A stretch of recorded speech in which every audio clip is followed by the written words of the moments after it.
Was the knight in shining armor in your movie? Well, put your lips on mine and love the aftertaste now.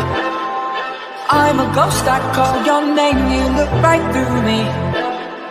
You're the reason I'm alone and masturbate. Hey, I've been trying to fix my pride, but that shit's broken. That shit's broken.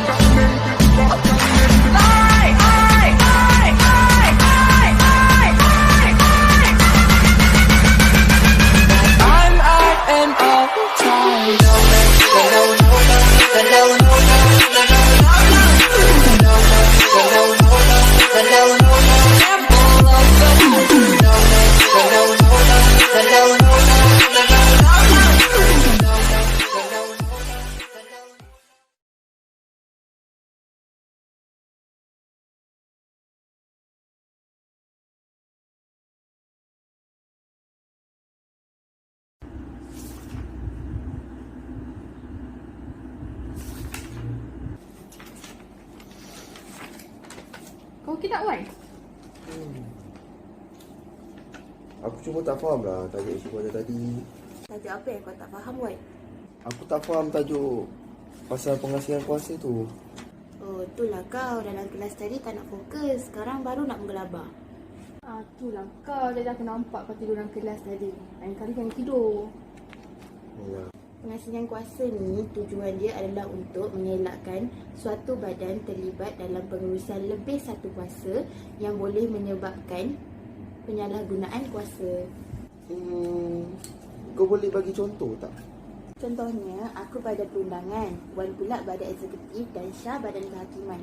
Aku tak boleh masuk campur urusan Wan dan Wan juga tak boleh masuk campur urusan aku. Sama juga macam Syah, dia tak boleh masuk campur urusan aku dengan Wan.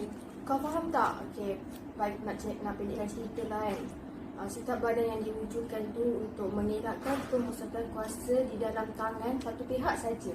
Sebab kalau kau masuk campur urusan aku dengan Syah, bidang tugas kita akan bercelaru.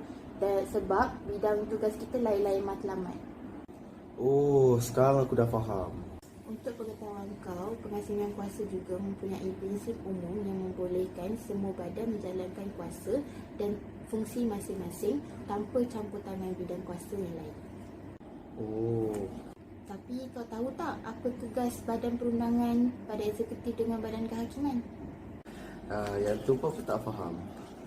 Hei kau ni, badan perundangan ni tugas dia kena menggubal dan menghasilkan undang-undang. Kau pernah dengar tak pasal rang undang-undang? Mesti tak pernah, tapi dengar je lah. Ish, kau ni apa je kau tahu doh? Rang undang-undang inilah yang termaktub dalam bidang tugas badan perundangan. Semua undang-undang dalam negara ni, badan perundangan inilah yang menggubalkan. Oh, badan eksekutif dan badan kehakiman pula macam mana? Badan eksekutif ni aku faham tau. Badan eksekutif ni lah yang dia menjalankan dan melaksanakan pengurusan pentadbiran. Badan eksekutif ni lah yang bertanggungjawab menjalankan undang-undang yang telah diluluskan oleh pihak legislatif. Legislatif tu apa, Syah? Legislatif tu nama lain untuk perundangan. Tugas badan kehakiman atau nama lain judisiari pula memberikan keadilan kepada pihak yang terlibat dalam sesuatu kes di mahkamah. Sebagai contoh, Wan disabit kesalahan membunuh. Lalu badan kehakiman inilah yang akan mendengar dan menentukan perkara jenayah yang melibatkan kanun kesesahan.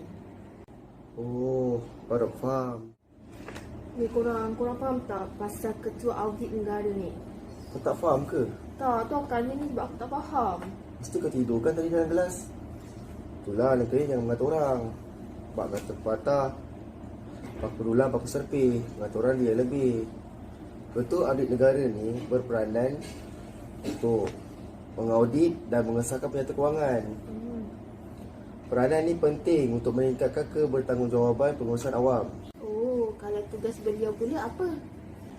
Okey, baiklah. Tugas ketua audit negara ni adalah membentangkan laporan tentang pengurusan kewangan kepada setiap kementerian di dalam negara, di Parlimen dan Dewan Undangan Negeri.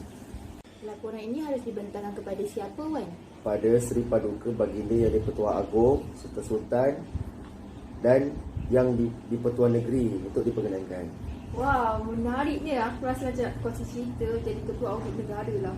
Kau tahu tak kalau akan nak jadi ketua audit negara macam mana? Aku tahulah. Aku kan ambil kos perniagaan. Kau ni kan setakat kos perniagaan tu jadi Dato' Ali Syukri boleh lah. Tapi itu pun kalau lepas. Kenapa pula aku tak boleh jadi ketua audit negara? Nak jadi ketua audit negara ni bukannya semudah itu, Syah. Betul kata Pika tu. Betul, audit negara akan dilantik oleh Seri Paduka Baginda Yang di-Pertua Agong atas nasihat Perdana Menteri selepas berunding dengan Majlis Raja-Raja. Ketua audit negara ni tidak boleh dipecat sewenang-wenangnya atas alasan yang tidak kukuh dan bersabar.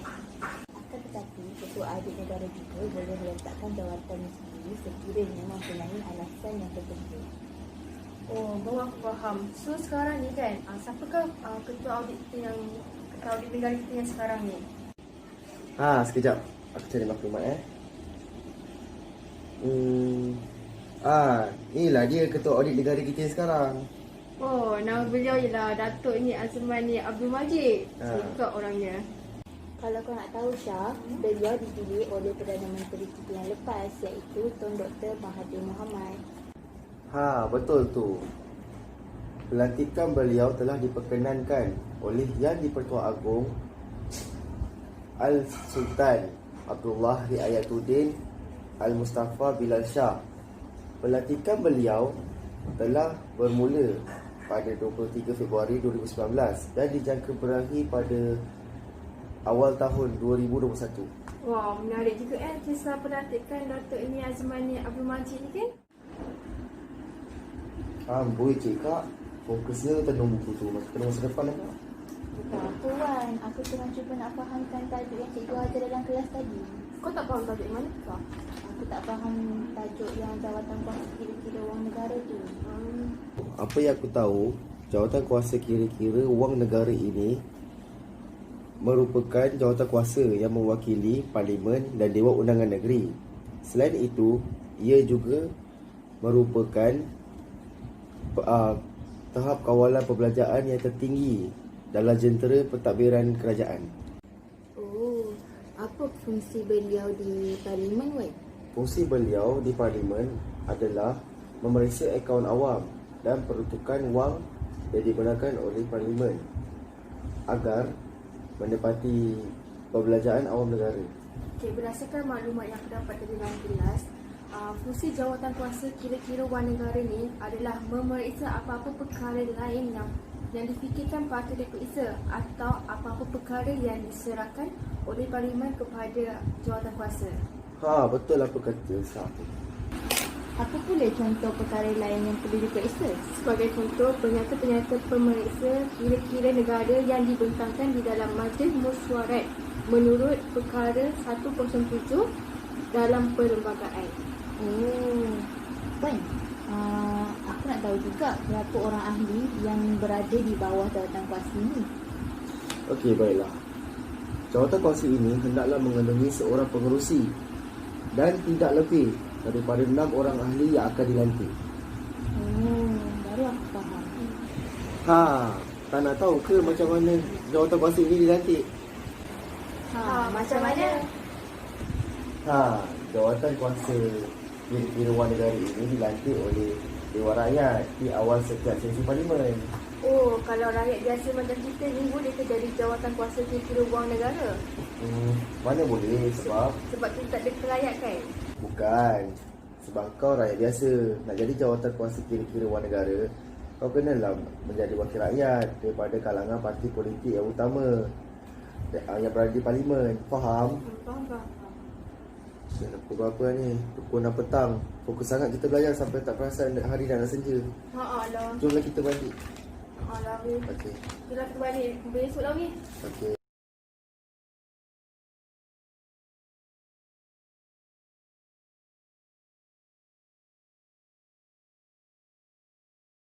Assalamualaikum. Saya Nurul Syafiqah Azila binti Mak Rodi dari Sekolah SMK Tun Haji Abdul Malik yang membawa watak sebagai Pika akan menjelaskan tajuk tentang pengasingan kuasa.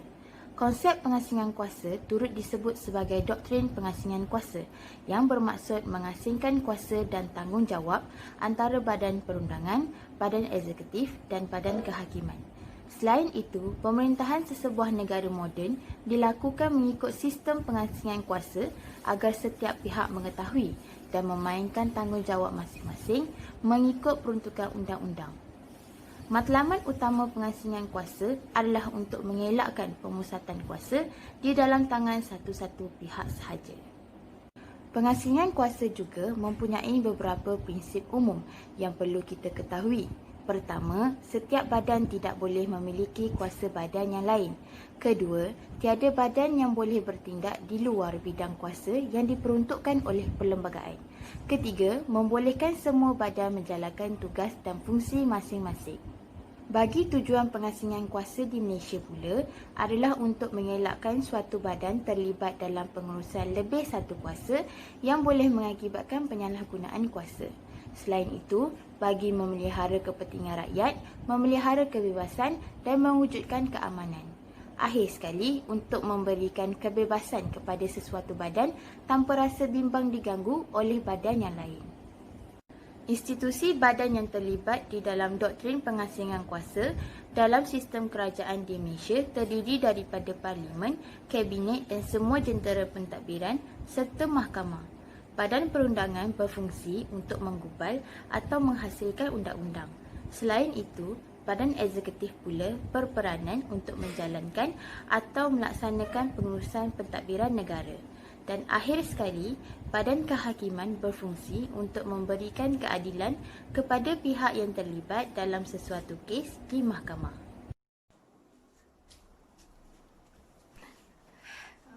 Hai, Assalamualaikum. Nama saya Siti Nurul Syafiqah binti Azman dari Sekolah SMK Tun Haji Abdul Malik yang akan mengongsikan sedikit mengenai jawatan kuasa kira-kira wang negara dalam pengajian am.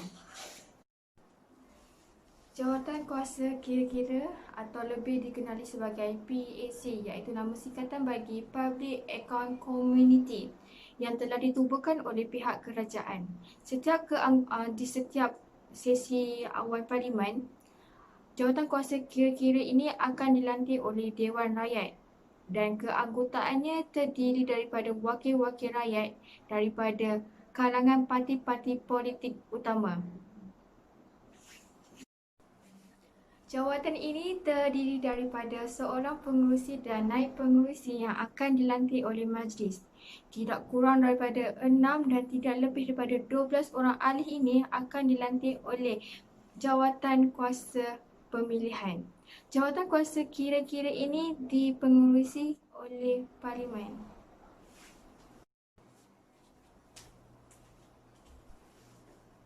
Tujuan PAC ditubuhkan adalah untuk memeriksa dan memantau urusan kewangan negara dan memastikan ketulusan pengurusan dan pentadbiran kewangan negara ditadbir secara baik dan sempurna. Sekian, terima kasih.